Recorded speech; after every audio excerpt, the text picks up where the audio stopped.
خسرو پرویز یکی از پادشاهان ساسانی یک اسب بسیار زیبایی به نام شبدیز داشت. این اسب رو خیلی دوست داشت و گفت که اگر کسی خبر هلاکت این اسب را به من برسونه من بیدرنگ او را میکشم. همه درباریان وحشت داشتند که نکنه این شبدیز بمیره و پادشاه بخواد یکی از ماها را بکشه. از قضا بعد از یک مدت شبدیز اسب دوست داشتنی پادشاه در اثر بیماری مرد و تمام درباریان عزا گرفتند که چگونه این خبر را به پادشاه برسونند. دست به دامن باربد شدند. باربد از برجسته ترین موسیقیدان اون زمان رامشگر پادشاه گفتن که باربد کار تو. من نمیدونم. گفتم نمیدونم.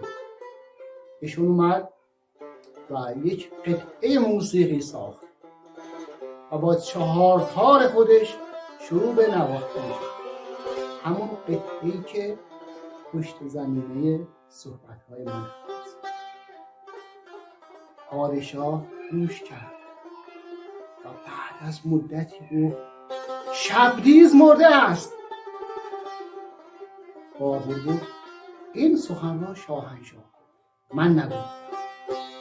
پادشاه گفت با این موسیقی، با این محتوای ارزشمند هم خودت را از مرگ رهانیدی هم عده دیگر.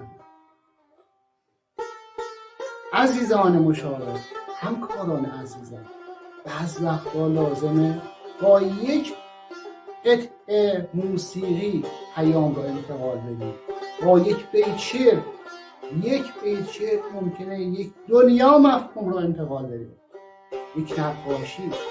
پس عزیزان من فقط کتاب‌های روانشناسی و تکنیک ها رو نخونید. به دنیای ادبیات، به دنیای هنر وارد بشید و از نکته ها و مضامین آنها برای انتقال مفاهیم استفاده کنید. شبدیز یک پیام به ما داره.